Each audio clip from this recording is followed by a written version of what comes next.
হতে যাচ্ছে। তবে সেই দিনই যে পতন হবে এটা আমারও ধারণা ছিল না।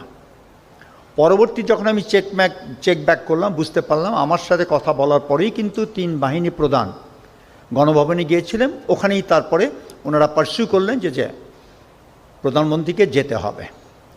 এই ছিল সারসংক্ষেপ। এবং পরবর্তীতে আমি যখন এখানকার আন্দোলনে যোগ দিয়ে আমি ফিরে গেলাম, আমার টেলিফোনটা কিন্তু গলফ কোর্সে আমার গাড়িতে রেখে গেছিলাম। যে দেখি অনেকগুলো কল। আমি কল রিসিভ করে যখন করলাম তখন সেনা সদর থেকে জানানো হলো আপনাকে যেই দায়িত্ব দেওয়া হয়েছিল ওনারা কি সব প্রস্তুত। আমি বললাম যে লেট মি চেক ব্যাক, যদি ওনারা প্রস্তুত থাকে ওনাদের সবাইকে সেনা সদরে আসতে বলেন।